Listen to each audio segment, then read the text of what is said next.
por favor, para que la gente entre. No, yo lo mando ahora mismo. Yo lo envié ya hace rato. Okay. Había estado que el maestro Polanco entró. No, ese no es Polanco, ese es Fabián. Fabián está vivo. Sí. Bien, buenas noches a todos. De este lado, Jonathan. He sido invitado por mi amigo y hermano Juan Guagua y también por el señor Luis Alfinge para presidir este breve debate sobre la salvación universal, que es lo que ellos van a discutir por ahora. Este debate está abierto para todos aquellos que les interese. Pueden tomar el link, compartirlo, invitar a personas que más o menos estén interesados. Pues en esta noche, para mí es un honor presidir este debate. ¿Y qué les puedo decir? La persona que va a empezar, Juan, no sé si será usted o será el señor Luis, con 10 minutos cada uno o 15 minutos cada uno. Con 10 minutos. Soy yo. Ok, 10 minutos cada uno. 15 minutos cada uno. Ok. Señores, voy a poner mi reloj con el objetivo de que cada uno de ustedes pues pueda cumplir con lo que le toca y no el tiempo. Bien, Juan tiene 10 minutos a partir de aquí. 3, 2, 1, tiempo. Ok, muy buenas noches con todos. Un gusto poder saludarlos. Mi nombre es Juan Guagua. Soy pastor cristiano evangélico de acá del país del Ecuador. Un gusto poder participar el día de hoy de este debate con mi oponente en este debate, Luis. El tema del día de hoy que vamos a estar debatiendo lleva por nombre: ¿la salvación es universal, sí o no? Si todo el mundo va a ser salvo, sí o no. Quiero comenzar mi posición dejando claro un punto para empezar. Primero, en lo que es la Biblia, hablando de lo que es tanto el Nuevo como el Antiguo Testamento, hay dos palabras que se podrían resaltar que dejan clara lo que es la palabra salvación. La una es la palabra soteria y la otra es la palabra souso. La una es la palabra soteria y la otra es la palabra souso. Cuando la Biblia habla de soteria, la Biblia se está refiriendo específicamente a lo que es salvación del espíritu y el alma. Cuando la Biblia habla de souso, se está refiriendo a salvación de algún peligro físico o de lo que se podría decir de algún mal.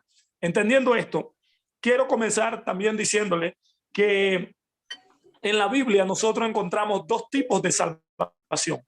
Hay una salvación que es con galardones y recompensa, y hay otra salvación que es netamente sin galardones o sin recompensa. Podríamos decir una salvación estándar. Repito, hay dos tipos de salvación: salvación con galardones y recompensa, y la otra salvación es salvación estándar. Estoy hablando de lo que es salvación del alma o del espíritu. Entendiendo este primer punto, quiero comenzar diciéndole, para desarrollar mi tema, que hay versículos en la Biblia que pareciera que dieran a entender como que si no todo el mundo fuera a ser salvo.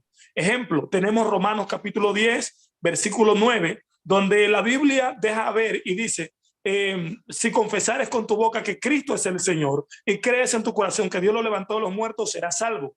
Es decir, ese texto está diciendo que para ser salvo hay que creer. Entonces, por eso, por versos como estos, hay personas que dicen que solamente aquellos que creen son salvos, que la salvación tiene que ver con un requisito y es con el creer. Por ejemplo, también tenemos otro verso en Romanos 1:16, donde dice que no me avergüenzo del evangelio porque es poder de Dios para salvación a todo aquel que cree. Por lo tanto, estos versos pareciera como que dieran a entender de que para ser salvo se necesita creer. Entonces, de ahí parte un mal entendimiento de que hay personas que creen en todo el mundo que para poder ser salvo hay un requisito y tiene que ver con creer. Ahora, desde cierto punto de vista, estos versos han traído una confusión, pero yo quiero ir aclarando este tema. Y para ello yo quiero que vayamos por un momento a 1 Timoteo capítulo 4, primera carta a Timoteo capítulo 4, versículo 10. Primera carta a Timoteo capítulo 4, versículo 10, para ver si es que realmente solamente los que van a ser salvos son los que creen, o para ver si no es así. Primera carta a Timoteo capítulo 4, verso 10, dice, primera carta a Timoteo 4:10.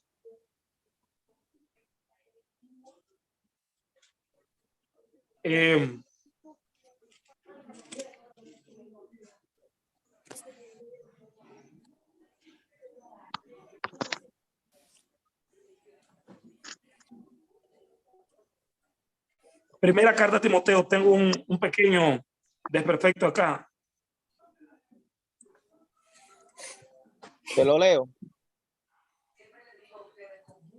Te lo puedo leer para que avance. Un momentito, ya estoy.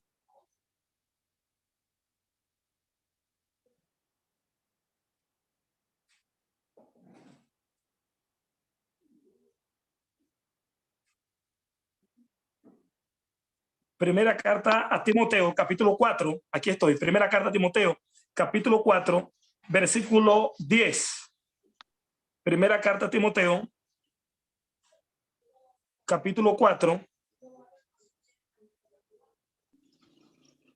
Primera carta a Timoteo, capítulo 4, versículo 10. Dice la Biblia así, de la siguiente manera: que por esto mismo trabajamos y sufrimos oprobio, porque esperamos en Dios, en el Dios viviente, que es el Salvador de todos los hombres, mayormente de los que creen. Repito una vez más, 1 Timoteo 4:10, que por esto mismo trabajamos y sufrimos oprobios, porque esperamos en el Dios viviente, que es el Salvador de todos los hombres. Es el Salvador de todos los hombres, mayormente de los que creen. En este verso vemos algo muy importante que el apóstol Pablo está diciendo, que Dios es el Salvador de todos los hombres. Pero luego Pablo dice mayormente de los que creen. Esta palabra mayormente tiene que ver con una preponderancia. Es como que alguien dijera, Dios es el Salvador de todos los hombres, pero primeramente de los que creen. Es decir, el verso está dejando ver claro que Dios no es el Salvador solamente de los que creen, sino que dice que Dios es el Salvador de todos los hombres, pero primeramente de los que creen. Por ejemplo, esta palabra mayormente la encontramos en varios textos de la Biblia y quiero analizar para que nos demos cuenta que hay algo bien importante ahí. Segunda carta a Timoteo, capítulo 4, versículo 13. Segunda carta a Timoteo, capítulo 4, versículo 13. Pablo escribe y dice, trae cuando vengas el capote que dejé en Troas, en casa de Carpo, y los libros, mayormente los pergaminos. Trae los libros y mayormente los pergaminos. Es decir, Pablo está dando claro aquí que él manda a ver todos los libros, pero mayormente, es decir, principalmente los pergaminos. Es decir, Pablo está dando claro aquí que él no manda a ver solamente los pergaminos, sino que él está diciendo que él manda a ver todos los libros, pero principalmente hay una preeminencia que tiene que ver con los pergaminos. Otra escritura donde aparece la expresión mayormente, Gálatas capítulo 6, versículo 10. Gálatas capítulo 6, versículo 10. En Gálatas 6:10 el apóstol Pablo dice lo siguiente: así que según tengamos oportunidad, hagamos el bien a todos. Hagamos el bien a todos, mayormente a los de la familia de la fe, mayormente a los de la familia de la fe. Es decir, Pablo está diciendo, hagan el bien a todo el mundo, pero mayormente, es decir, principalmente a los de la familia de la fe. Es decir, Pablo está diciendo que le hagan el bien a todo el mundo, no solamente a los de la fe. Pablo dice, hagan el bien a todo el mundo, pero principalmente a los de la familia de la fe. Es decir, hay una preeminencia. Otra escritura se encuentra en 1 Timoteo 5:8, primera carta a Timoteo, capítulo 5, versículo 8, donde dice Pablo, porque si alguno no provee para lo suyo y mayormente para los de su casa, ha negado la fe y es peor que un incrédulo. Pablo dice, si alguno no provee para los suyos, pero mayormente para los de su casa. Es decir, hay una preeminencia. Se va a proveer para todo lo suyo, pero hay una preeminencia y dice principalmente para los que están en su casa. Por lo tanto, cuando la Biblia dice en 1 Timoteo en primera carta a Timoteo, capítulo 4, cuando Pablo dice que Dios es el salvador de todos los hombres, mayormente de los que creen. Es decir, ahí no está diciendo que Dios va a salvar solamente a los que creen, sino que dice que Dios es el salvador de todos los hombres, principalmente de aquellos que creen. Es decir, que tanto los que creen como los que no creen van a ser salvados. Solamente que los principales que van a ser salvados son aquellos que creen. A ver, es como que yo dijera, por ejemplo, yo voy a repartirle comida a todo el pueblo, pero principalmente a la familia Uribe. A la familia Uribe. ¿Qué estoy diciendo con esto? Que le voy a repartir comida a todos, pero hay una preeminencia que es para la familia Uribe. Después de la familia Uribe, todo el mundo va a recibir comida, pero principalmente va a recibir la familia Uribe. Entonces es muy importante entender que los versos que dicen que la salvación es solamente para el que cree, en realidad los versos no están negando que la salvación es para todo el mundo. Por ejemplo, para desplegarme un poco más en cuanto al tema de que la salvación tiene que ver con salvación con recompensa y salvación sin recompensa. Esto lo encontramos Primera de Corintios, para mirar un ejemplo. Primera carta a los Corintios, capítulo 3, versículo 11. Primera carta a los Corintios, capítulo 3. Primera carta a los Corintios, capítulo 3, versículo 11. Por ejemplo, dice acá, porque nadie puede poner otro fundamento que el que está puesto, el cual es Jesucristo. Y si sobre este fundamento alguno edificare oro, plata, piedra preciosa, madera, heno o hojarasca, la obra de cada uno será manifiesta, porque el día la declarará, pues por el fuego será revelada. Y la obra de cada uno, cual sea, el fuego la probará. La obra, si permaneciere la obra de alguno que sobreedificó, recibirá recompensa. Si la obra de alguno se quemare, él sufrirá pérdida. Si bien él mismo, oiga bien, él mismo será salvo, aunque así como por el fuego. Es decir, aquí hay dos tipos de salvación. Unos que van a ser salvados para recibir recompensa, y otros que van a ser salvados pero sin recompensa. ¿Quiénes van a ser salvados con recompensa? Aquellos que hayan trabajado, aquellos que hayan hecho obras para el Señor. Pero aquellos que su obra no permanezca, es decir, los que no tengan obra, esos van a recibir una salvación estándar, pero todos van a ser salvos. Esto es lo que estaba hablando hace un rato, cuando Pablo dice que hay salvación para todos los hombres, principalmente para los que creen, pero la salvación es general para todos. Por ejemplo, muchas personas se dicen, wow, pero quiere decir que todo el mundo va a ser salvo sin creer. ¿Cómo es posible? Quiere decir que Adolfo Hitler, Mussolini, todos los dictadores, los hombres perversos, los adúlteros, los fornicarios, todo el mundo va a ser salvo. ¿Cómo puede ser posible? Hay gente que dice, si eso es así, entonces para yo irme al mundo y vivir mi vida como yo quiero y no estar viviendo en este camino, pues déjeme decirle que cada quien es libre de tomar la decisión que desee con su vida. Pero aquellos que nos guardemos para Dios, aquellos que vivamos para Dios, que le creamos a Él en obediencia, vamos a recibir una salvación con recompensa. Pero aquellos que no creen, Pablo dice que van a ser salvos pero sin recompensa. Por eso dice que Él es el salvador de todos los hombres, pero principalmente de los que creen. Es decir, de los que obedecen. Aquellos que obedecen van a recibir recompensa cuando sean salvos. Los que no van a van a ser salvos pero sin recompensa. Quiero mostrar un ejemplo bien interesante en Primera de Corintios capítulo 5 versículo 1 al 5. Primera de Corintios capítulo 5 versículo 1 al 5. Pablo habla allí, para no ahondar mucho ahí, Pablo habla sobre un tipo que estaba cometiendo fornicación con la madrastra, es decir, estaba teniendo relaciones con la esposa de su padre, y Pablo lo había corregido en varias ocasiones, y sin embargo este tipo no cambiaba, no dejaba su conducta de cometer fornicación. Para la iglesia de hoy en día, cualquier persona que muera en ese estilo de vida se ha ganado el infierno, está perdido. Pero para Pablo deja ver que no es así. Primera de Corintios capítulo 5 versículo 5, voy a leer desde el verso 4. Pablo dice, en el nombre de nuestro Señor Jesucristo, reunidos vosotros y mi espíritu con el poder de nuestro Señor Jesucristo, el tal se ha entregado a Satanás para la destrucción de la carne, a fin de que el espíritu sea salvo en el día del Señor Jesús. Es decir, que este individuo, Pablo lo estaba entregando a Satanás para que su espíritu fuera salvo, aunque su carne fuera destruida. para que el espíritu fuera salvo en el día del Señor. Recordemos que soteria tiene que ver con salvación del espíritu o el alma, ¿sí? Esa parte interna de nosotros. Por lo tanto, aunque este tipo estaba cometiendo fornicación, Pablo dice que iba a ser salvo.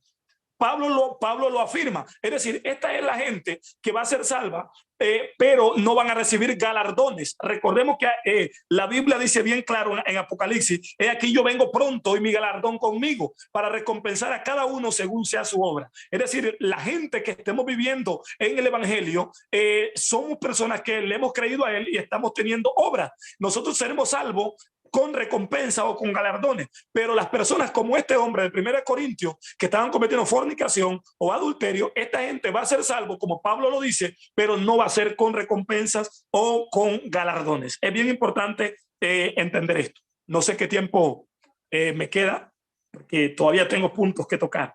Le queda un minuto. Wow, yo creo que bueno, voy a esperar un poco más para continuar debatiendo. Hasta ahí nomás llego. Bien. Ok, bien. Ustedes pudieron escuchar las palabras del pastor Juan Guagua. Ahora vamos a entregarle los próximos 15 minutos al señor Luis Alfinger, que va a decir que los condenados, bueno, como él va a decir lo contrario de Juan Guagua, yo supongo, ¿verdad?, que él va a decir que solamente la salvación es para los que crean. Bueno, a partir de ahora entonces, 3, 2, 1, adelante Luis. Por favor, apaguen los micrófonos. Bueno, mi bosquejo va a ser introducción, historia del tema, historia del universalismo, porque este es universalismo, y argumentos que dan ellos a favor de su propia tesis. Esto es general, esto es para todos. Introducción. Esta es la imagen del universalismo. El universalismo cree que todos aquellos que aparecen sin necesidad del evangelio de Jesucristo, sin necesidad de la fe, que es por gracia, en el nuevo pacto, entonces todos aquellos van a ser salvos. Esto es universalismo. Históricamente, el primero que se le nota en esta herejía, porque esto es una herejía de la iglesia, fueron los gnósticos. Después de los gnósticos tenemos a Clemente de Alejandría, en lo cual se retiró, se dio cuenta, se retractó, pero su alumno Orígenes, él sí tomó pie a esto, y en el siglo V la misma iglesia lo declaró como hereje. Esto se le llama en griego apocatasis. ¿Qué significa esto? Poner las cosas en el origen universal, restaurar todo desde un principio. Pero Orígenes llegó hasta el colmo, tomando en cuenta también que Satanás y los demonios eran salvos. ¿De dónde proviene esto? Que no es el tema en sí, pero ellos, los gnósticos, eliminaron el infierno, eliminaron la condenación eterna, y por cuanto no hay condenación eterna, automáticamente todos tienen que ser salvos. Entonces, forzando esta teoría a que todos se tienen que salvar. Después, en la Reforma, algunos anabautistas, algunos, tomaron esta idea. Después, en los Estados Unidos, lo tomó un predicador llamado John Moody. Después, en el siglo XIX, ya en el tiempo de Alemania y los neoliberales, Karl Barth tomó esta idea, el teólogo Karl Barth tomó esta idea, siendo el cristiano. Hasta hoy en día que se maneja todavía esta idea ya en los campos cristianos, digamos en algunas iglesias cristianas y sobre todo en Estados Unidos, que se maneja por televisoras y todo este tipo de temas, que todos tienen que ser salvos, mayormente en la teología de la prosperidad, que habla de dinero y todo aquello. Más interés hay porque lógicamente un rico se tiene que salvar. Esto es una cuestión de lógica. Ahora bien, vamos a los argumentos que se toman. Los argumentos que se toman son la sinécdoque del todo por el mucho. ¿Cómo es esto? La sinécdoque es una figura retórica en castellano, en español. Entonces, cuando tomamos esta figura retórica que se entiende como el todo, tenemos que entender que hermenéuticamente la interpretación bíblica no va a hablar siempre de un todo como si fuera general. Además que en el idioma griego se maneja este adjetivo de dos maneras. El todo se maneja con pas, P-A-S, y se maneja con el parte. Cuando se habla del pas, que es lo que se maneja mayormente en estos versículos, se está hablando de una clase. Si se está hablando de una clase, el mismo contexto me tiene que enseñar de qué clase es la que está hablando según este versículo de ese todos. Por ejemplo, 1 Timoteo 4:10, salvar a todos, mayormente a los de la fe, o sea, los que creen. Ahí el todo es paz.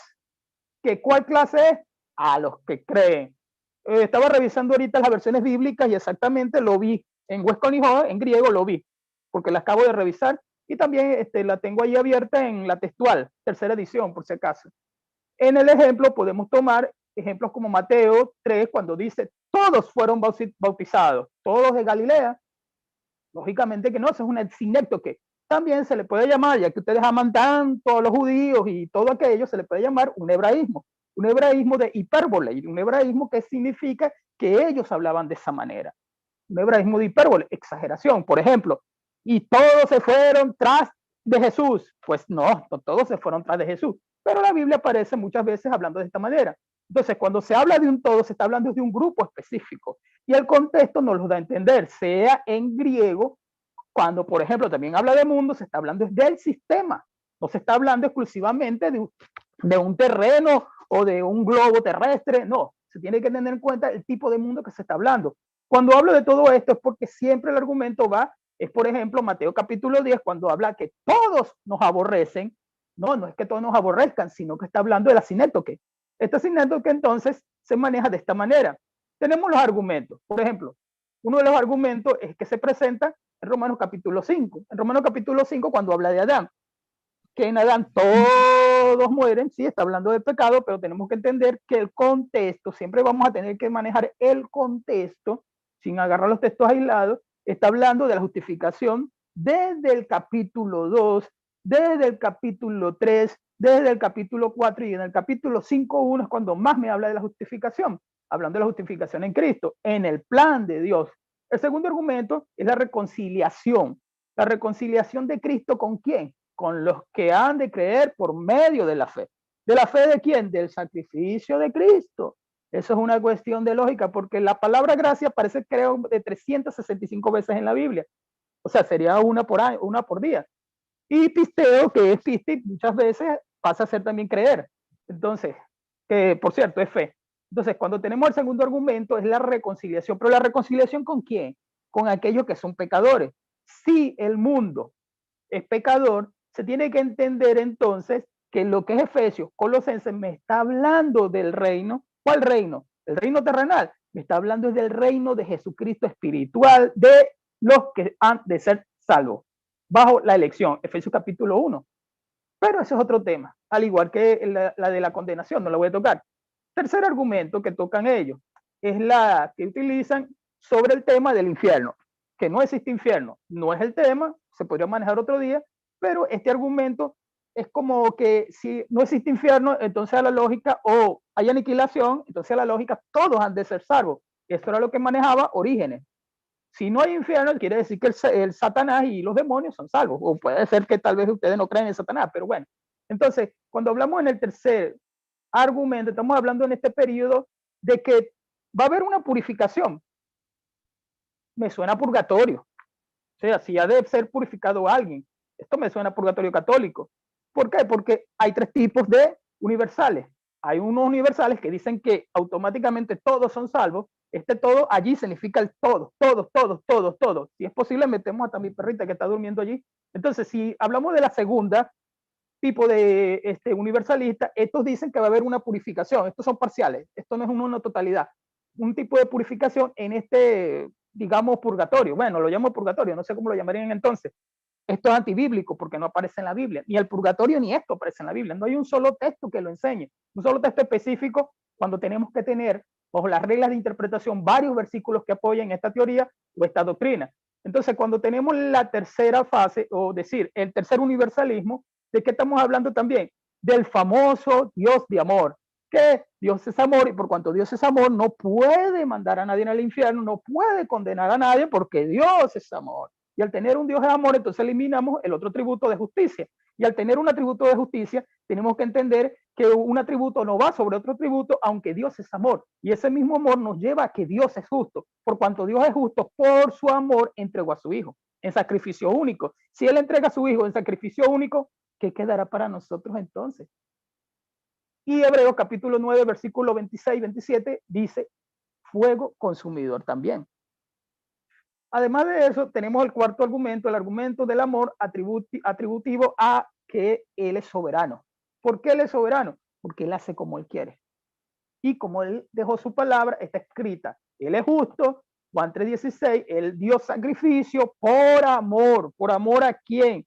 A todos los que habían de creer según el contexto. Y en la carta de Juan, en el Evangelio de Juan, también en su carta y en el mismo libro de Apocalipsis, se maneja 4 mundos, o sea, 4 cosmos en griego. En este cosmos se está hablando bajo el contexto de Juan capítulo 3, que es nacer de nuevo, porque de eso trata el contexto, a Nicodemo, de que es necesario nacer de nuevo. Eso quiere decir que estamos hablando de regeneración.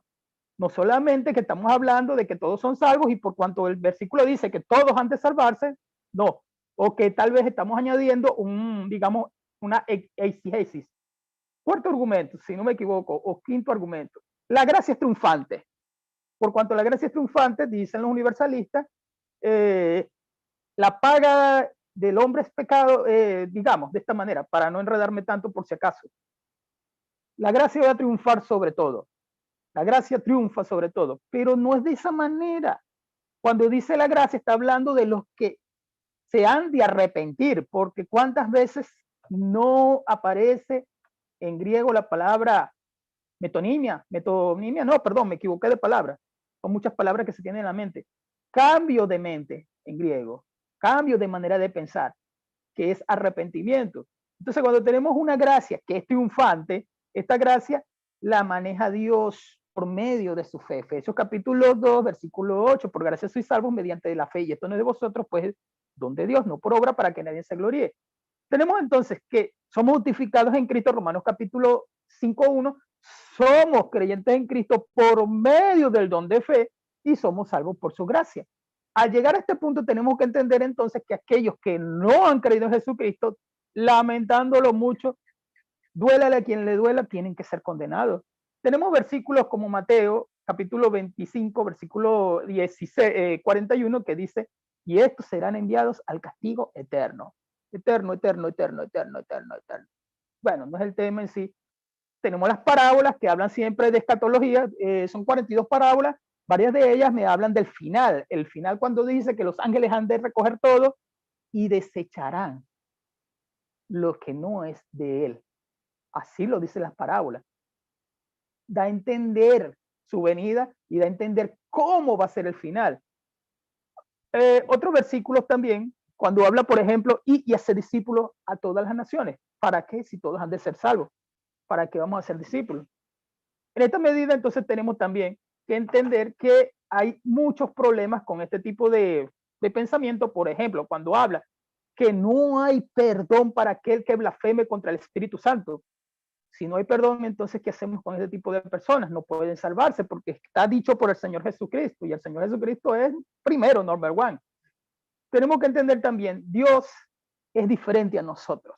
Si Dios es diferente a nosotros, esto es de entenderse rápidamente de que nosotros no tenemos esa mente de Dios, nuestra mente es finita y la de Dios es infinita. Romanos capítulo 8, capítulo 9, cuando habla de todo esto, Romanos capítulo 11, cuando habla de la mente de Dios, o sea, cuando habla que lo que nosotros conocemos, simplemente lo conocemos, es porque Dios lo dejó iluminado por medio de su Espíritu en la palabra de Dios, pero si nosotros no tenemos esta mente, tenemos al Espíritu Santo. Al decir entonces que todo el mundo se va a salvar, ¿dónde está la lógica? ¿Para qué murió Cristo en la cruz? ¿Dónde está la lógica de cuántas veces se repite arrepentimiento? ¿Dónde está la lógica de por qué entonces creer en Jesucristo? Comamos y bebamos que mañana moriremos, nos dice Isaías. Entonces, si es de decir que Dios es amor, pero envió a su hijo unigénito, entonces ¿para qué había de morir? Filosóficamente esta teoría no es bíblica. ¿Por qué? Porque simplemente no está en la Biblia, no tiene una soteriología de respaldo, no tiene una fuerza que se puede utilizar un versículo o dos versículos y decir, bueno, yo estoy utilizando estos versículos, aquí dice que todo el mundo debe salvarse, cuando ya expliqué que la palabra todos en griego tiene esos dos adjetivos, o es de paz, de parteo. O sea, cuando se habla de paz, se está hablando de clases, no se está hablando precisamente de que todo general. Cuando se habla de clase, el contexto me ayuda y me da a entender de que está hablando de qué clase se está hablando. Entonces, si es las clases de, por ejemplo, en Tito aparece las clases y aparece en Tito y en Timoteo también. Entonces ahí aparece lo que ha de salvarse, lo que ha entonces de entenderse bajo este argumento, o sea, lo que es este tipo de clases. ¿Cuál tipo de clases? Los que han de creer, porque el argumento está en el mismo contexto. O sea, yo lo digo porque ahí lo dice, no porque yo lo estoy inventando. Entonces, ¿qué decir de más? Otra cuestión que podemos tocar para ir combinando entonces en este argumento. Recuerden que este es mi argumento, después iré a lo que es la contraargumentación. Al tener entonces que entender que el universalismo es una herejía que apareció de los gnósticos, tenemos entonces la idea de que tenemos que estudiar las herejías. El gnosticismo fue una de las herejías que más dio golpes al cristianismo en los 3 primeros siglos, y era una herejía de mezcolanza, tanto así que arropó a Clemente de Alejandría y arropó a Orígenes. Clemente se separó de eso y Orígenes sí quedó capturado que salvó hasta Satanás y los demonios. Cuando la gente predica el amor de Dios, eso está muy bien, predicar el amor de Dios, aunque ningún apóstol dice Cristo te ama, ningún apóstol dejó eso escrito, sino que se predica el amor de Dios, que Cristo que Cristo ama, pero ¿dónde está el pecado? Si no hay una condenación, entonces dime cuánto me queda, por favor. 1 minuto, por favor. O ya está listo para concluir. Entonces, cuando hablamos de esta manera, tenemos que entender que el pecado... Te quedan 30 segundos, Luis. Gracias. Entonces, si concluyo, si el pecado no es importante en la Biblia, si el pecado no es importante en lo que es la gracia de Dios, en lo que estamos dialogando, que es la salvación, si es universal o no, entonces no sé qué estamos haciendo aquí, para qué entonces estamos estudiando la Biblia. Hasta ahí lo dejo.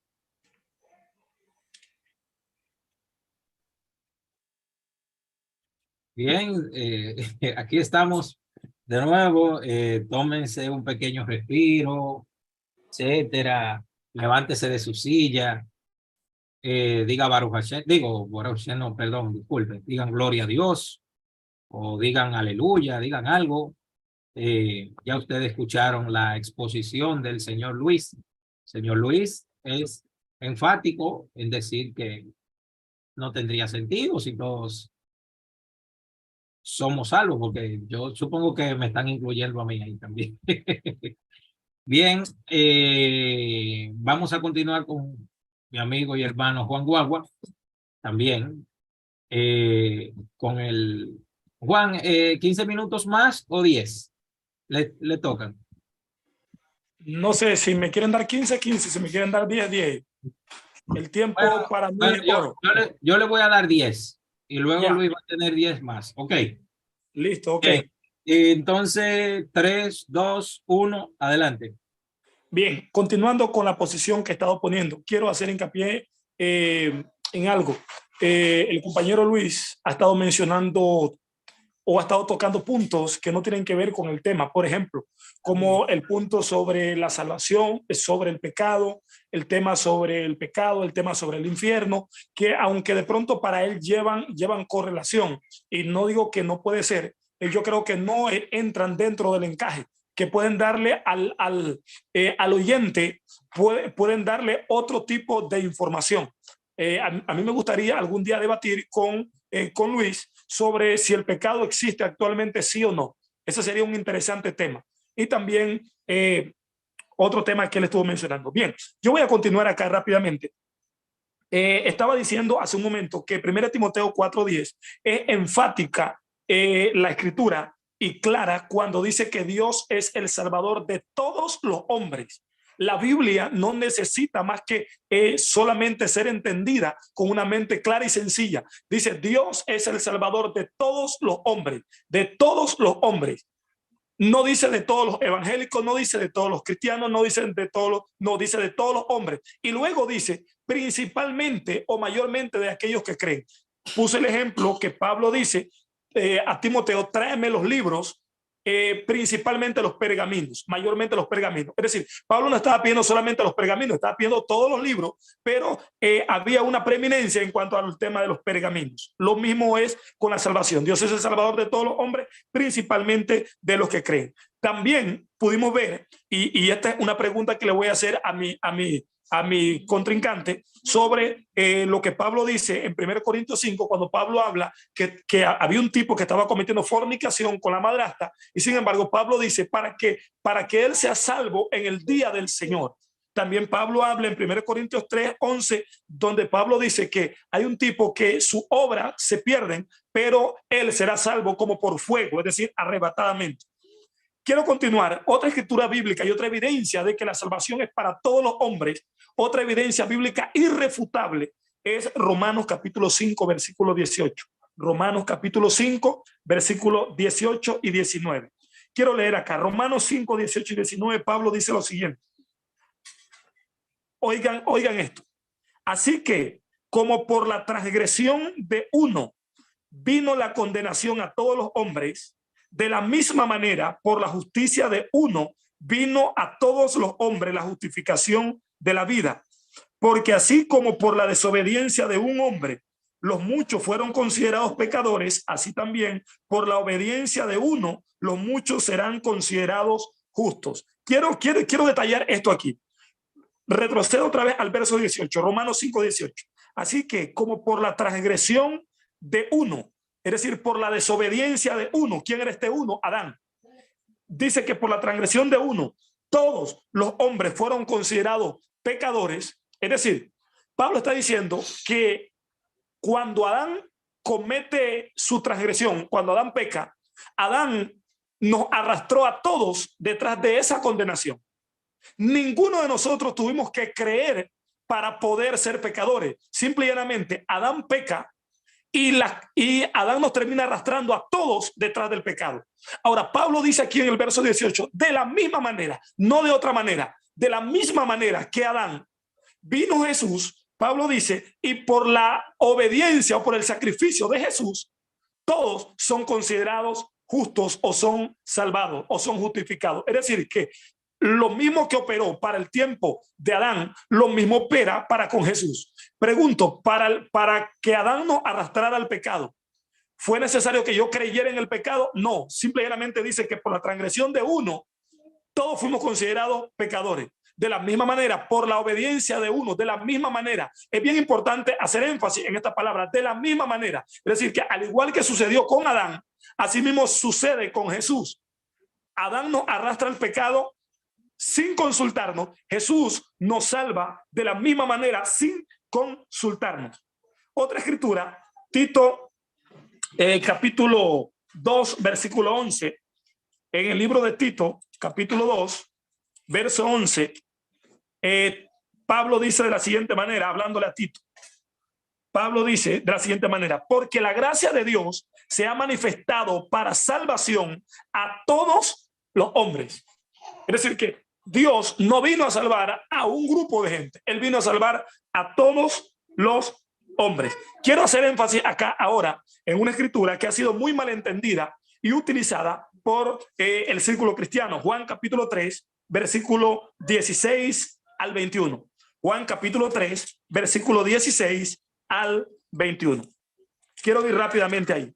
En Juan capítulo 3, versículo 16 en adelante dice, porque de tal manera amó Dios al mundo que ha dado a su Hijo unigénito, para que todo aquel que en él cree no se pierda, mas tenga vida eterna. Note bien que aquí dice que todo aquel que en él cree no se pierda, mas tenga vida eterna. Aquí hay dos cosas. Primero, habla de vida eterna y habla de perdición. La pregunta es, ¿qué es perdición?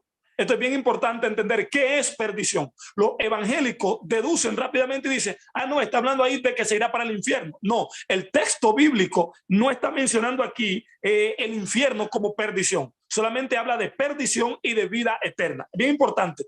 ¿Cómo se puede saber de qué perdición está hablando ahí o de qué condenación? Hay que leer los siguientes versos. El verso 17 que continúa dice, porque no envió Dios a su Hijo al mundo para condenar al mundo. Oído, no envió Dios a su Hijo al mundo para condenar al mundo, sino para que el mundo sea salvo por él. Mire, ¿para qué? Porque Dios envió a su Hijo al mundo, para que el mundo sea salvo por él. Me llama la atención esto que en 2 de Corintios capítulo 5 verso 19, Pablo dice que Dios estaba en Cristo reconciliando consigo al mundo. Dios estaba en Cristo reconciliando consigo al mundo, no a los evangélicos, al mundo. no tomándoles en cuenta su pecado, no tomándoles en cuenta su pecado. Escuche bien, Dios reconcilió consigo mismo al mundo por medio de Jesucristo, no tomándole en cuenta su pecado, porque no envió Dios a su Hijo al mundo para condenar al mundo, sino para que el mundo sea salvo por él. El verso 18 dice, el que en él cree, es decir, el que cree en Jesús no es condenado. Oiga bien, no es condenado, pero el que no cree ya ha sido condenado. Ya ha sido condenado. Acá la pregunta es, ¿ya ha sido condenado a qué? ¿Ya ha sido condenado a qué? Ah, dice el evangélico, ha sido condenado al infierno. No, el verso no está hablando de que el que no cree en Jesús ha sido condenado al infierno. El verso no está diciendo eso. Esas son deducciones o exégesis que hacen hoy en día muchas personas. La pregunta es, el que no cree en Jesús dice aquí que ya ha sido condenado. ¿Condenado a qué? Hay que seguir leyendo los textos para saber a qué tipo de condenación es a la que se está refiriendo aquí. Sigamos leyendo el verso 18. El que no cree ya ha sido condenado porque no ha creído en el nombre del unigénito Hijo de Dios. Verso 19. Y esta es la condenación. Vamos a ver cuál es la condenación. Vamos a ver para ver si la condenación es el infierno o a qué se está refiriendo aquí con condenación o con perdición. Y esta es la condenación, que la luz vino al mundo y los hombres amaron más las tinieblas que la luz. Es decir, la salvación es la luz y la condenación es las tinieblas. Recuerde que en el contexto judío del primer siglo, luz tenía que ver con conocimiento. Jesús dijo, conoceréis la verdad. Conoceréis la verdad. La palabra conocer viene de conocimiento.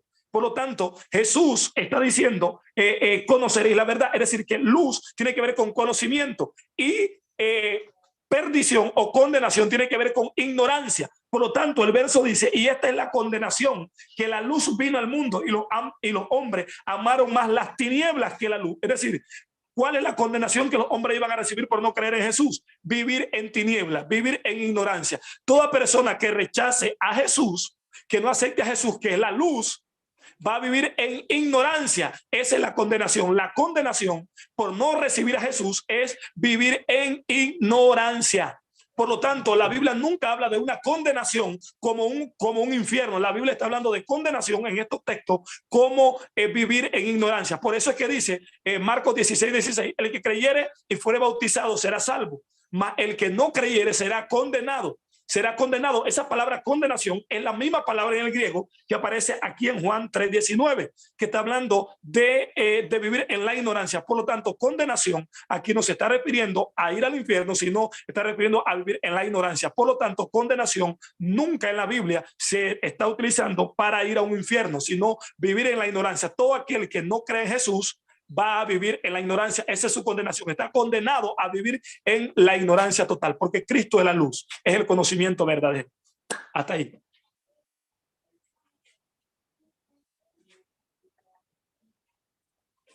Ok, sí, justamente 10 minutos. Exactamente. Bien, son exposiciones tremendas. Tremendamente fuerte, así como la que presentó Luis. Bien, entonces, tómense un pequeño respiro después de toda esta parafernalia de información que ha presentado Juan Guagua.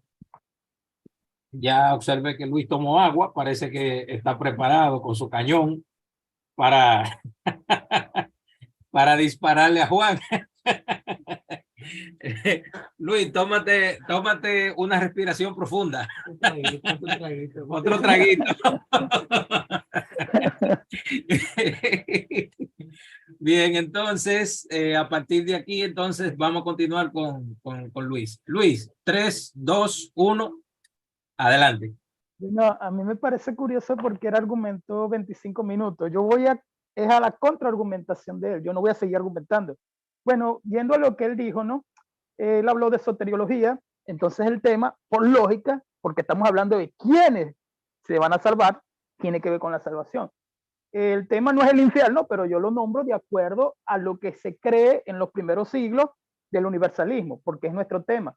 Aquí hay algo curioso que me da bastante curiosidad, valga la redundancia, porque él dice no es del pecado, porque el pecado no existe, pero toma de argumento Romanos capítulo 5, porque en Adán todos pecaron. Me pareció muy curioso. de verdad, porque entonces no hay pecado. O sea, no entendí en sí en realidad su argumento en este punto, y voy a leer esto aquí, Romanos capítulo 5, versículo 21. Pero así como reinó el pecado por medio de la muerte, ¿verdad? Aquí es interesante porque en el contexto al final, que siempre se ve como la conclusión, por la justicia para la vida mediante Jesús el Mesías, el Señor Jesucristo. Bueno, me salté una parte, lo leo otra vez. Para que así como reinó el pecado para muerte, así también la gracia reine por la justicia para vida eterna mediante Jesús, el Señor nuestro. Valga la redundancia, otra vez vuelvo a decir lo mismo, valga la redundancia, que se tiene que decir entonces que él dice Jesús nos salvó igual que como nosotros entramos en el pecado. No, porque cuando hablamos de pecado es una cosa y cuando hablamos de salvación se nos da muchas pautas, se nos manda a arrepentirnos. En cambio todos nacemos en pecado y ahí mismo lo explica el contexto que fue por Adán.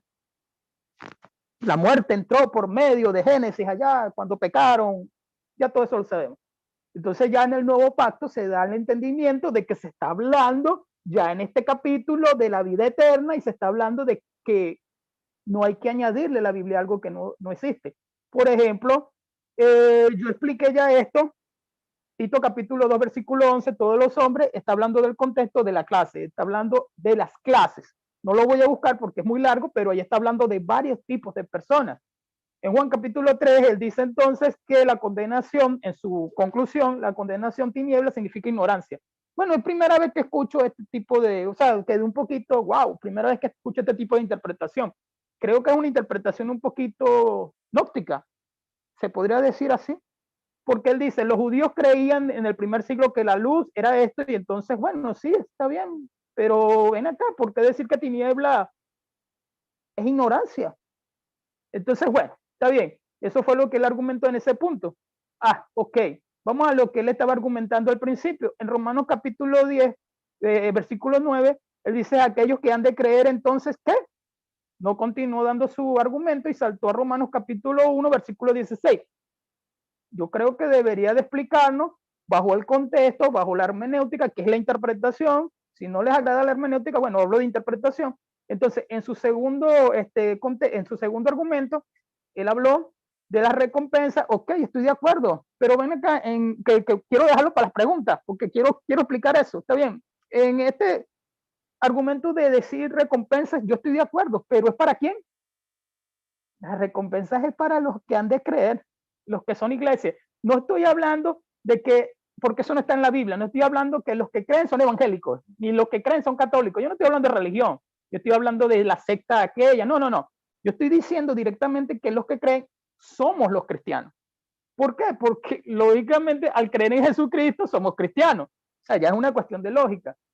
Segundo Timoteo 4:13, él toma la palabra mayormente y se va a varios versículos. Pero ven acá, si ya yo lo expliqué también en mi argumentación, salvados de todos los hombres, salvador de todos los hombres. Lo puedo leer, pero bueno, él toma la palabra mayormente, se va a otros versículos, a Gálatas 6, que bueno, mayormente a los de la fe, se va después a 1 Timoteo 5:8, mayormente a los de la casa.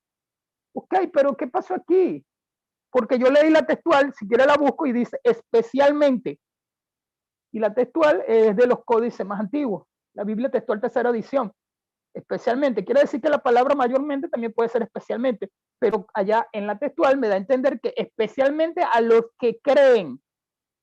Entonces no puedes tomar la palabra en español mayormente porque tienes que tomar varias versiones de acuerdo a esa palabra mayormente. Si tomas esas versiones y tú dices, bueno, sí, es que especialmente me vas a tener que utilizar la misma exegesis.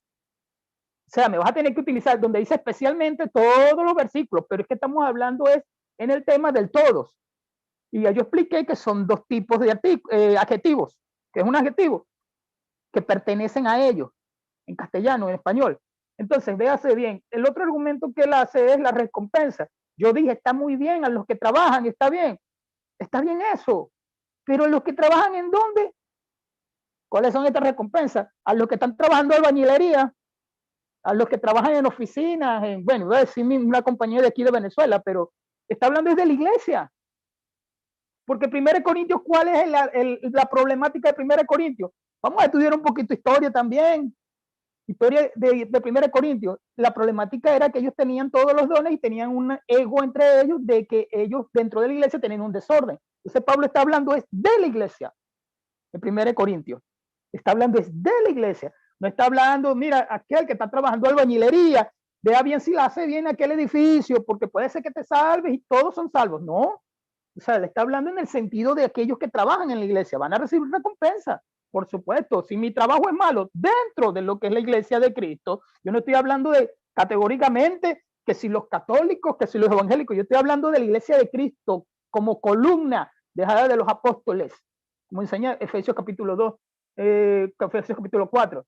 Otro argumento que él coloca es 1 Corintios capítulo 5. Hazme esa pregunta que quiero explicarla. No la quiero explicar aquí. Bueno, sí, esa es disciplina, cuando él le hace eso. Pero hay algo que ustedes tal vez no se habían dado cuenta. Él lo perdona en la segunda carta. A este tal se ha perdonado. Bueno, está bien. Otro punto que le haya tocado, además de todo esto, es el punto de Romanos capítulo 5. Bueno, ya se está tocado. El tema no es el infierno, vuelvo y repito, pero yo lo toco porque el universalismo no cree en el infierno. No es el tema por si acaso. Entonces, tocado todo esto, creo que ya toqué todos los puntos. Déjenme visualizar, si no se me escapa ninguno, todo lo que él tocó. Está interesante lo de 1 Corintios capítulo 5, porque es la única vez que aparece este tipo de disciplina dentro del nuevo pacto de la iglesia, en la Biblia, por así decirlo. Entonces, yo toqué todos los puntos que él tocó, no se me escapó ninguno. Romanos, todos estos. Bueno, sí, está bien. Explicar mejor lo de Juan 3:16, porque su contexto está hablando de nacer de nuevo a Nicodemo desde el principio. Entonces, él se va por preguntas como queriéndose ir por las ramas. Vámonos a la raíz. La raíz del contexto es cuando él comienza a hablar de cómo es nacer de nuevo. Entonces, ahí cuando él coloca la palabra mundo, como ya yo lo había dicho en mi argumento, la palabra mundo aparece 80 y tantas veces en el Evangelio de Juan. Entonces, esta palabra mundo se repite mucho y muchas veces está hablando de un mundo de pecado. Muchas veces no está hablando precisamente, está hablando del mundo de los que han de creer. Muchas veces la palabra cosmo, que es en griego, que no significa precisamente el plano el plano terrenal. La palabra cosmo tiene un sinfín, como cada palabra, sea en hebreo o sea en griego, que tiene varias derivantes. Creo que hasta 6 derivantes puede tener una palabra, 7 derivantes. Entonces hay que ver el significado de acuerdo a los contextos. Eso es lo que nos mandan los contextos, a estudiarlo. Entonces, si él lo perdona en 2 Corintios, esto quedó ya anulado, esta disciplina, porque él en la segunda carta, capítulo 5, él le dice, y el que cometió tal pecado, os perdono, dice Pablo, dice el apóstol de los gentiles. Entonces, en este punto, este tipo que fue disciplinado, pues perdonado en la segunda carta, y creo que pasaron 2 años exactamente, él lo perdona. Otro punto, si no se me escapa, y no sé cuánto tiempo me queda, porque eran nada más 10 minutos, pero hablo tan rápido que a veces se me pasa el tiempo volando. O se durmieron los moderadores. Creo que ya terminé. Tiene 9 minutos. Gracias, mi hermanito. Bueno, culmino con esto, ¿no? Bueno, toqué todos los puntos que él, porque la idea es esta, hermano. La idea del debate es que al presentar argumentos, ahorita vienen las preguntas, y al presentar la contraargumentación, yo anoté su contraargumentación, aquí está. Mire, yo anoté lo que el contraargumento, lo anoté y lo clasifiqué, estos versículos, y hasta lo busqué aquí en el propio celular, busqué los versículos. Entonces, cuando ustedes me veían así, era porque estaba buscando versículos. Entonces, creo que presenté todo. Listo, que me pegan los oídos, me pegan los oídos.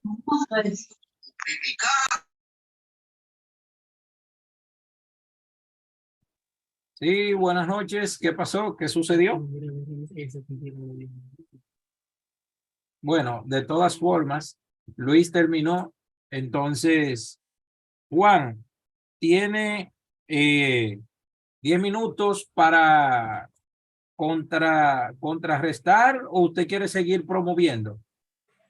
O sea, no, yo quiero ir directamente a las preguntas. Ok, a las preguntas. O sea, del público. No. Yo le tengo 2 preguntas a mi contrincante. Ok, entonces yo le voy a permitir las 2 preguntas y él entonces se la va a responder pero hasta Sí. que él no termine, usted no puede hablar. Ok. Ya, ok. Y si después hay alguna pregunta del público, pues a la orden. Ok, ok. Bien, entonces haga las dos preguntas. No sé si mi contrincante está en línea. Creo que sí, de verdad. Sí está. Sí, sí, Luis está ahí. Sí, Ya, estoy listo. aquí. Dame Luis, dame la mi primera pregunta. Ajá. Luis, mi primera pregunta. En Primera de Corintios, capítulo 5, primera carta a los Corintios, capítulo 5, Pablo habla sobre un caso de inmoralidad que sucedió en la iglesia a los Corintios. Y ahí específicamente en el verso 5, Pablo dice, el tal sea entregado a Satanás para la destrucción de la carne, a fin de que el espíritu sea salvo en el día del Señor. La pregunta acá para Luis es, de acuerdo a lo que Pablo dice aquí, este hombre, cuando Satanás le destruyera su carne, que tenía que ver eso con muerte, la pregunta es, ¿este hombre se iba a salvar sí o no?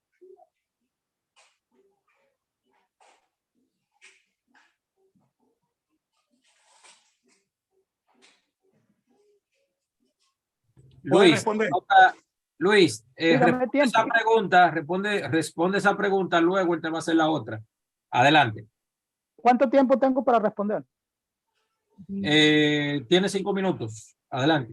Es mucho, ¿viste? Dame 3 minutos. A Tres los dos, dame 3 minutos. Ah, ok, 3 minutos.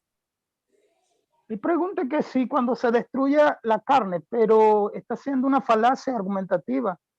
Está haciendo una falacia de envenenamiento del pozo, porque primero el tipo se perdonó y fue la única vez donde aparece este tipo de disciplina.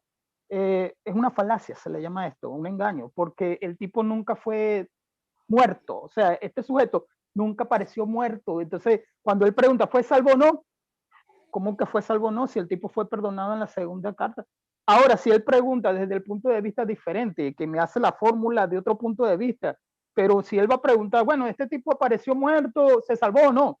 No, o sea, ¿cómo tú vas a hacer esa pregunta si el tipo fue perdonado estando vivo? O sea, no puedes hacer este tipo de preguntas. Esto es un tipo de pregunta, es una falacia de envenenamiento del pozo, porque él está queriendo decir que el tipo automáticamente apareció muerto y que yo tengo que responder si se salvó o no.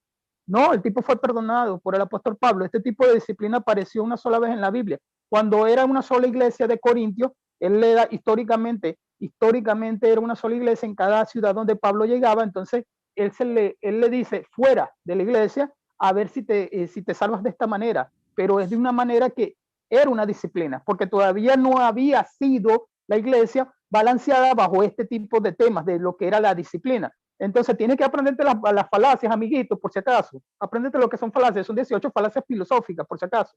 Entonces, cuando tenemos que aprender que históricamente la persona no puede hacer este tipo de preguntas porque sería una falacia. Esa es la respuesta. Ok, la siguiente pregunta, Juan. Bien, ya que no respondió la pregunta, porque mi pregunta era coherente y sencilla. Mi pregunta era, Pablo dice que el tal tipo iba a ser, su carne iba a ser destruida, es decir, Pablo dice que iba a ser muerto. Disculpa la pregunta, no argumento, disculpa la pregunta, no argumento. Dame la pregunta. Sí. Bueno, no hagas argumento, no hagas argumento. Pregunta. Por favor, estoy en mi tiempo. Pregunta, no argumento, escúchame, haz la pregunta. Juan, es cierto, tiene que hacer la siguiente pregunta. Luego él le va a hacer una a usted o dos. Ok. Ya, listo. Ya que no respondió la primera, vamos a la segunda. La segunda pregunta dice lo siguiente. Romanos 5, 18. Pablo dice, así que como por la transgresión de uno, este es Adán, vino la condenación a todos. El pecado de Adán arrastró a todos los hombres. Pablo dice, de la misma manera, no de otra manera, de la misma manera como ocurrió con Adán, dice, por la justicia de uno, es decir, Jesucristo, por la justicia de uno vino a todos los hombres la justificación de la vida. La pregunta es, Pablo está diciendo aquí que Adán arrastró con su pecado, arrastró a todo el mundo, hizo a todo el mundo pecador. Pablo dice, de la misma manera, sucede con Cristo.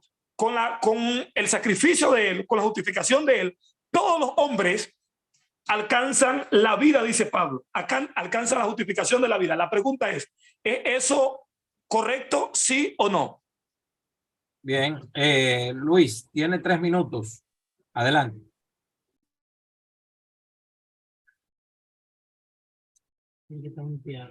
Está muteado, Luis. Luis, tiene el micrófono apagado. Luis, no se escucha. Luis, tiene el micrófono apagado. Bueno, escúchenme, por favor.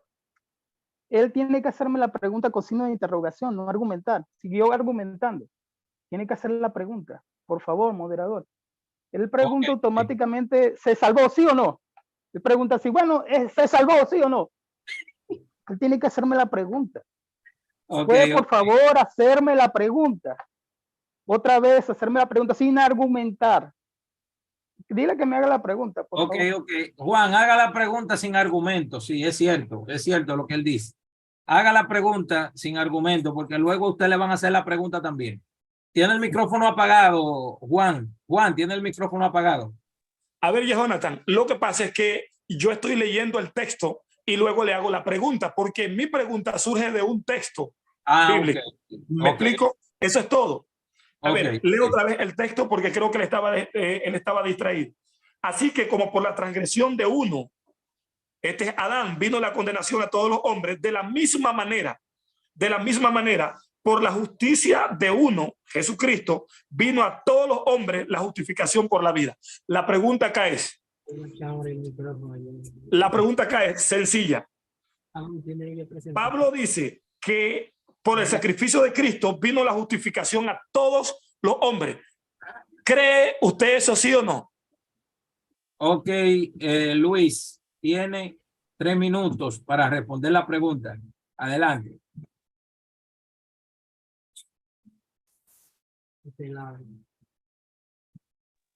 Por favor, apaguen los micrófonos. Voy a leer la Biblia. Bueno, la Biblia 5:18 de Romanos, aquí dice, porque él está colocándole el versículo cosas, está añadiéndole el versículo según su pregunta. Vino la gracia a todos los hombres por la justificación de la vida, es lo que dice el versículo. Dice el versículo, así también por medio del acto de la justicia, ese es Romanos 5:18, aquí lo tengo, ¿verdad? Vino la gracia a todos los hombres para justificación de la vida. Eso es lo que dice el versículo. El versículo no está hablando que todos los hombres se salvan. Entonces su pregunta no, creo que sigue siendo falacia, porque el versículo dice de esta manera. Es lo que dice el versículo. O lo leo completo el versículo para que esté satisfecho, porque entonces va a decir que no le respondí. Por tanto, así como por medio de la transgresión vino la culpa a todos los hombres para condenación, así también por medio del acto de la justicia vino la gracia a todos los hombres para la justificación de la vida, es lo que dice el versículo. Entonces, según la pregunta, todos los hombres se salvan, pero allí no lo dice. Es lo que dice el versículo. ¿Lo tienen? Ok. Bien. Entonces, Luis, ¿tú tienes alguna pregunta para Juan? Sí, tengo 3. 3 preguntas, ok. Haz la primera pregunta que tú tienes, pero acuérdate, como tú mismo dijiste, sin argumento, la pregunta.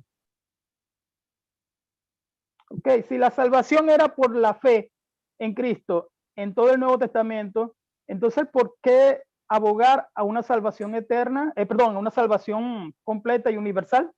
Esa es la pregunta, la número 1. Juan, tiene 3 minutos a partir de aquí, adelante. Ya, esa pregunta en antes yo la respondí cuando di mi explicación. La salvación, por ejemplo, yo hablé de 2 tipos de salvación que hay en la Biblia, la salvación universal y la salvación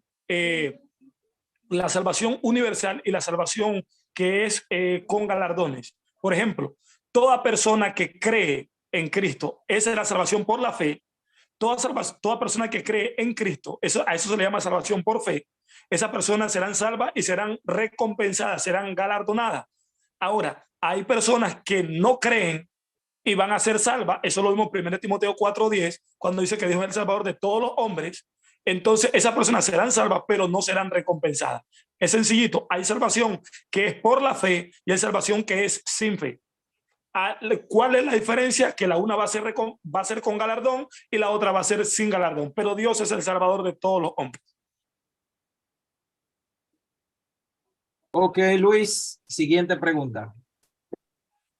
Segunda pregunta. En 2 Tesalonicenses capítulo 1, versículos 7 al 9, da retribución y sufrirán eterna perdición. Entonces, vuelvo y lo repito porque tal vez lo estoy diciendo de una manera paráfrasis. En 2 Tesalonicenses 1, del 7 al 9, da retribución y aquellos sufrirán de una eterna perdición. Y se le está hablando a lo que no creen. La pregunta es, ¿cómo interpretas estos versículos? Bien, Tiene 3 minutos a partir de ahora. Adelante. Listo. Por ejemplo, para responder esa pregunta ya tiene que ver con el tema del infierno y con el tema específicamente con el tema del infierno. Por ejemplo, cuando la Biblia habla eterna perdición o juicio eterno, lo que se conoce como juicio eterno, eterna perdición o juicio eterno. Juicio eterno o eterna perdición, en realidad lo que está hablando es juicio divino.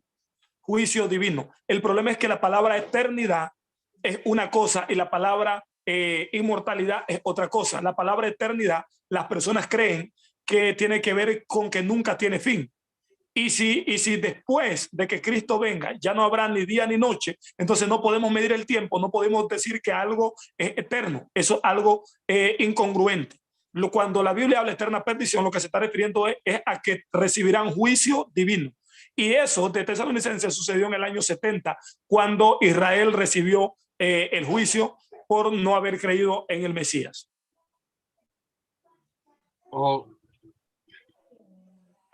Ok. Última pregunta, Luis. Adelante.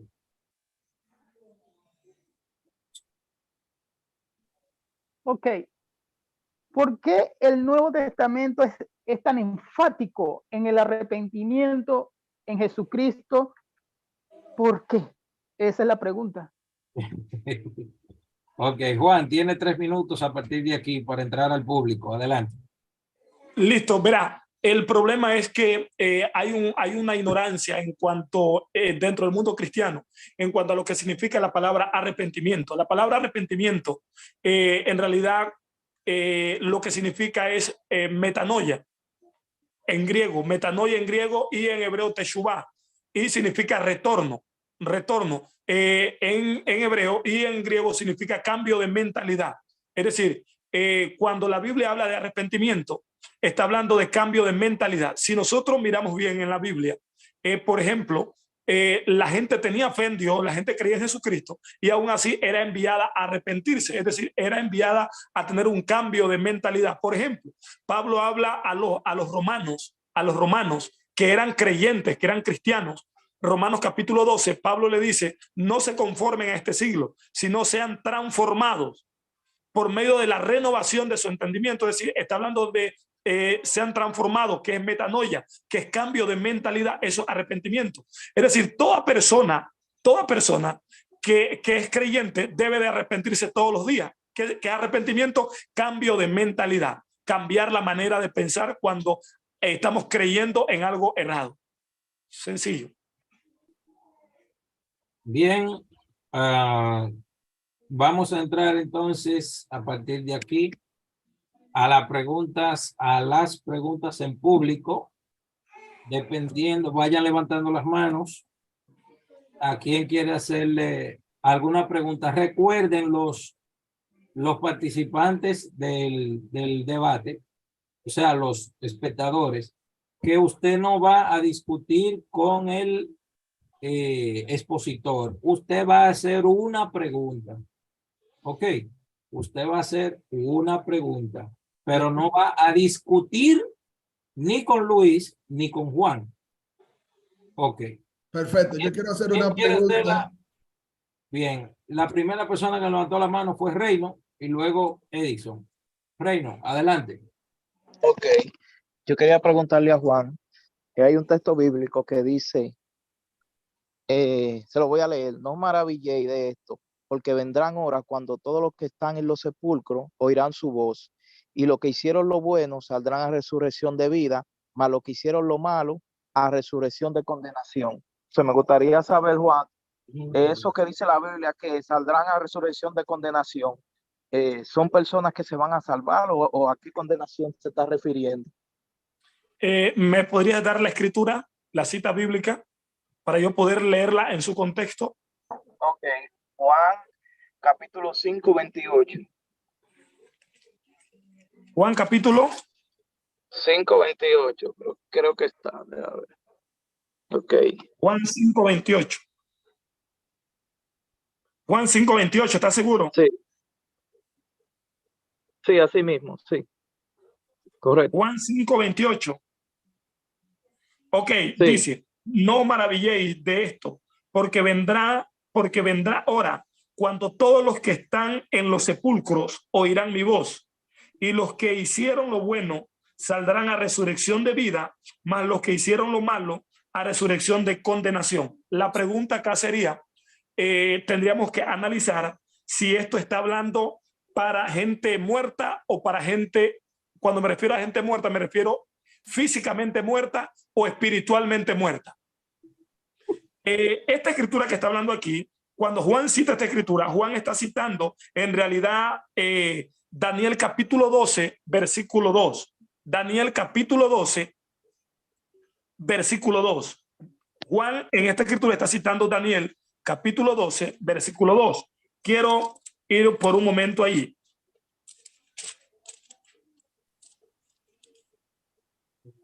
Por ejemplo, dice acá, Daniel 12, 1 al 2. En aquel tiempo se levantará Miguel, el gran príncipe que está de parte de los hijos de tu pueblo, y será tiempo de angustia, cual nunca fue desde que hubo gente hasta ahora, pero en aquel tiempo será librado tu pueblo, todos los que se hayan inscrito en el libro.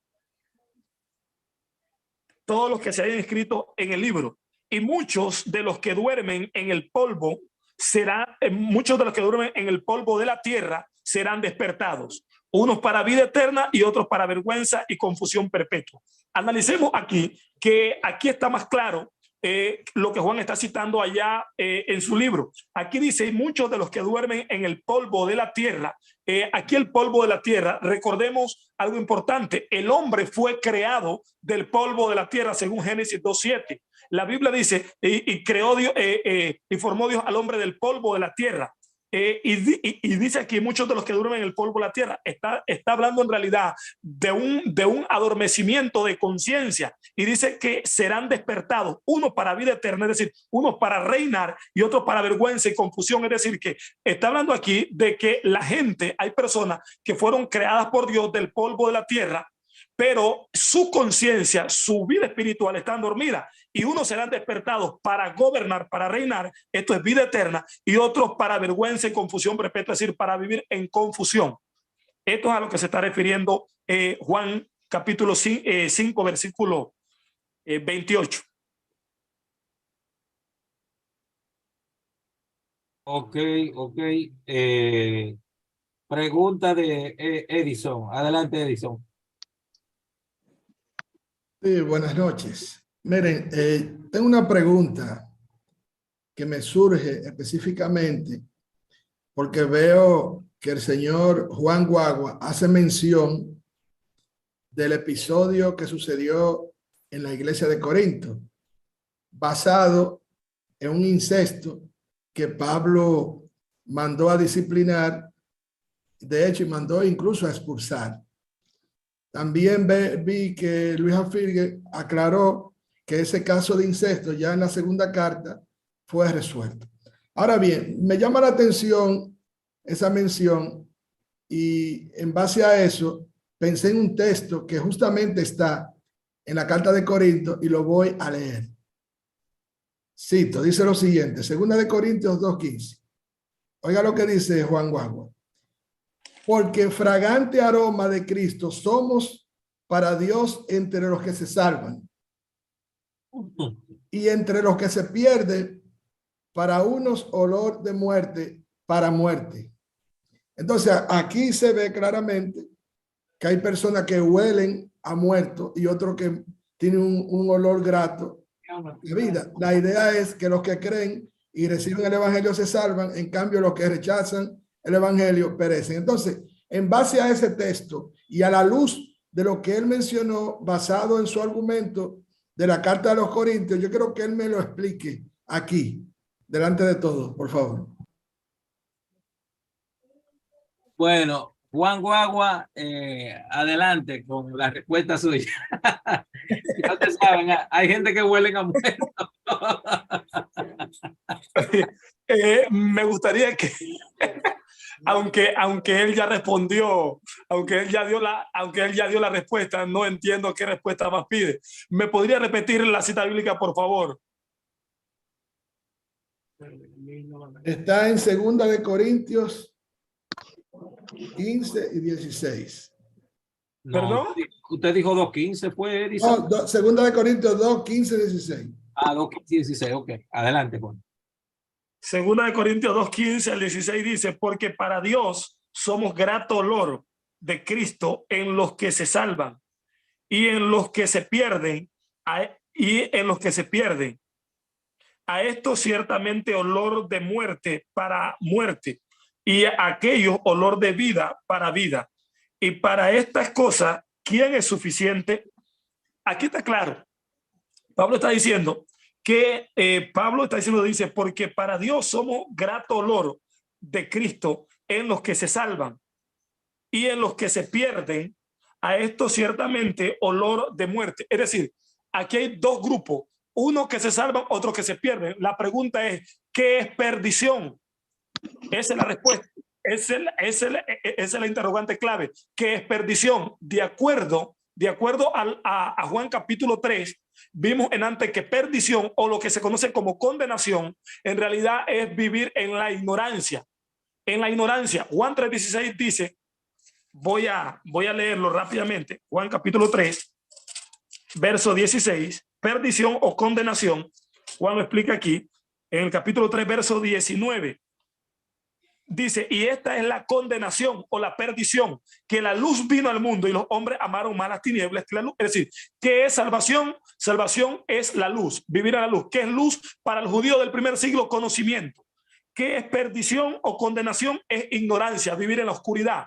¿Qué es oscuridad e ignorancia? Recuerde, la Biblia dice, mi pueblo se pierde por la falta de conocimiento. Conocimiento es luz. Ignorancia, la falta de conocimiento, es tiniebla. Por lo tanto, cuando Pablo habla acá, Pablo está hablando y dice que los que se salvan son los que tienen un olor grato. Es decir, los que tienen el conocimiento, la luz del conocimiento, eso tienen un olor grato. Pero los que viven en la ignorancia, en las tinieblas, por supuesto que saben a muerte.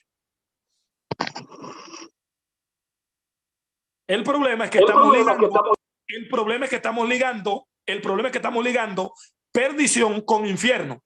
Y los textos de 2 de Corintios del compañero que me hace la pregunta no están hablando de infierno.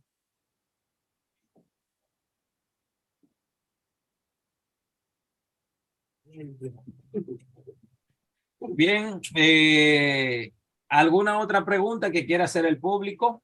¿Alguna otra pregunta? ¿Alguna participación? ¿No hay más? Néstor, ¿qué pasó? ¿Tú no vas a participar hoy? Reino quiere hacer una pregunta. Reino, adelante, Reino. Hay un texto de Apocalipsis, Juan, Apocalipsis 20 exactamente, si no me equivoco, 20, donde 15. sí, que dice, habla del trono blanco, y ahí dice que lo que no se encontraron escritos fueron lanzados al lago de fuego. Tú conoces el texto, me gustaría saber ahí a qué se está refiriendo, si tiene que ver con salvación o con perdición. Dice que uno para vida eterna, otro para condenación. Listo, Reino. Y ahí mismo me gustaría saber, Juan, si tú... ¿Sí? ¿Aló? ¿Qué pasó? Reino, ¿qué pasó?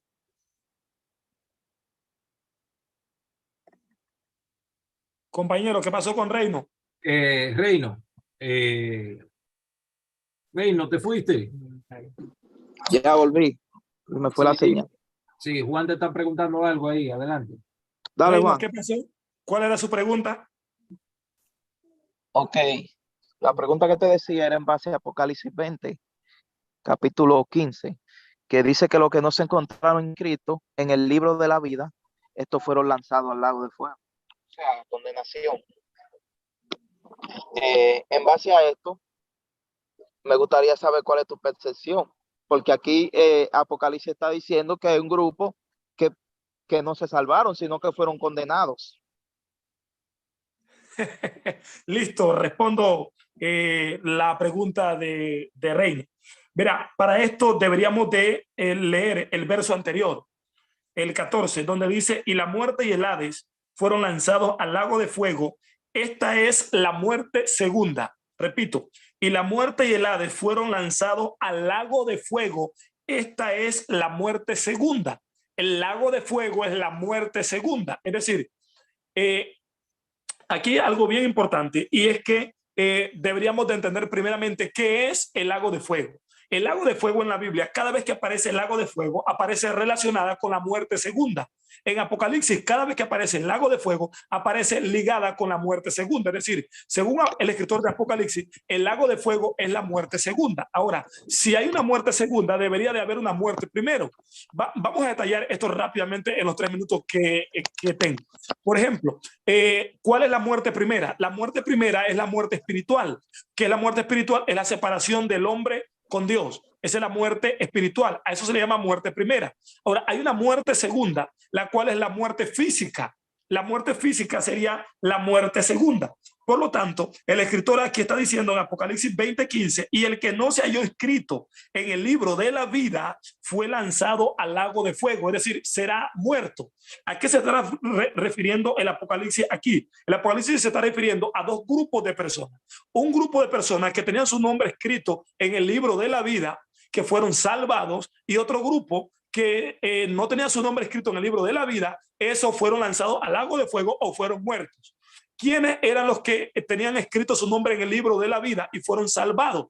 Fueron los creyentes en el Mesías, que en el año 70 el Señor les dijo que cuando Tito de Faciano fuera a rodear Jerusalén, él les dijo, los que están en Judea escapen a los montes. Todos aquellos que creían en el Mesías fueron advertidos por la profecía y ellos escaparon a los montes. Los nombres de ellos estaban ya escritos en el libro de la vida para salvación. Por lo tanto, ahora la palabra y salvación tiene que ver con ser librado de un peligro físico, ser librado de un peligro, de un castigo físico, que era el peligro que iba a venir en el año 70 para Israel. Esa gente tenía su nombre escrito en el libro de la vida y fueron salvos del peligro. El Señor los hizo escapar antes que cayera el juicio de los romanos sobre Jerusalén. Ahora, los que no estaban escritos en el libro de la vida, esos eran los judíos que no creyeron en el Mesías como su Señor y Salvador. Esa gente fueron juzgados, y a ese juicio, a esa muerte se le llama el lago de fuego. Ok, la siguiente pregunta, Néstor, adelante. Bendiciones para los exponentes, tanto Juan Guagua como Luis Alfín. En realidad me gustaría, más que hacer una pregunta, simplemente hacer unas observaciones a ambos participantes. La primera es al distinguido Juan Guagua. Y es que yo he visto en varias ocasiones a Juan utilizar el idioma griego para apoyar una postura de él, que él siempre sostiene. No obstante, siempre, cada vez que lo escucho, veo, noto el desconocimiento en cuanto al idioma griego, la cual le aconsejo que sobre todas las cosas se dedique a estudiar este idioma para que lo pueda entender. Por ejemplo, en su inicio, el señor Juan Guagua pues hizo una diferencia de la palabra soso y la palabra soteria, no entendiendo él que son la misma cosa, lo único que en griego se maneja algo que le llaman los casos, que prácticamente son las que indican la acción de la palabra o el sujeto también. Entonces tiene que tomar eso en consideración. Soso está en caso prácticamente nominativo, que es a lo que nosotros comúnmente le llamamos en nuestro idioma el infinitivo, salvar, soso, salvar. Pero cada vez que se habla de la palabra salvación en la escritura, o por lo menos en la literatura de los evangelios, está muy relacionada a dos cosas. Número uno, a ser librado de algún tipo de mal. Y ese mal muchas veces está relacionado con las enfermedades. Por decir algo, ese es uno de las que resalto, como por ejemplo, vete, tu fe te ha hecho salva, o sea, tu fe te ha librado de tu enfermedad, no está relacionado nunca a la salvación del alma.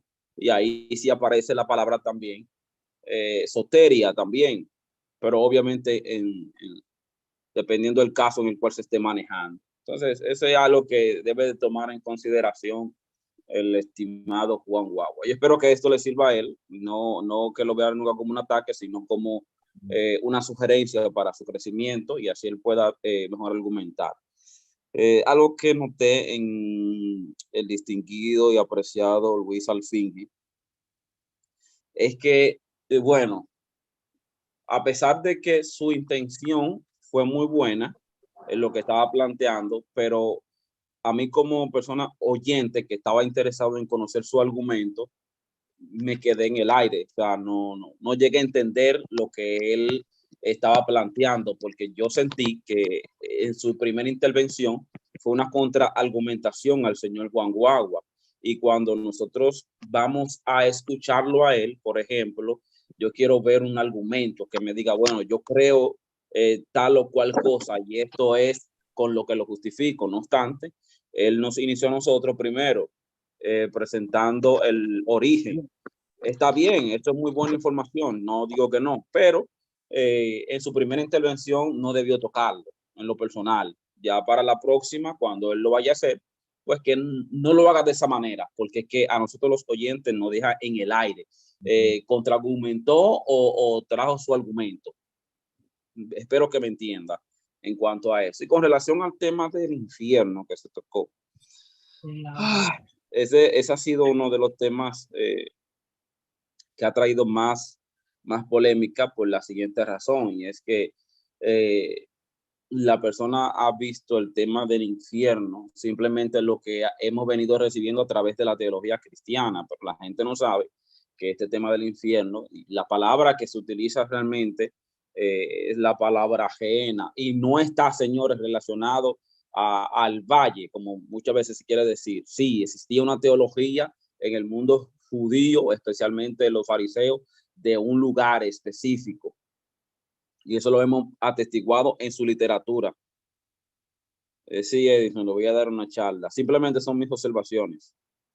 Ya después Disculpa, de ahí. pero deberías de hacer una pregunta. Ya hiciste el análisis de las dos objeciones que tuviste de nosotros dos. Eso está muy bueno. Sí, fue contraargumentación. Así argumento yo contraargumentando. Ese es mi punto de vista. Pero la charla del infierno no es necesaria porque no es el tema. Disculpa. Ya, correcto. Está bien. No, lo dejamos ahí entonces. No tenía ninguna pregunta, sino esas observaciones.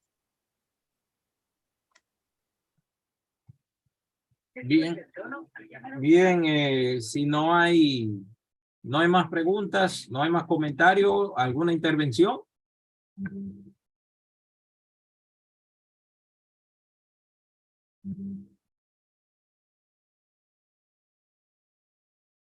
Pregunto.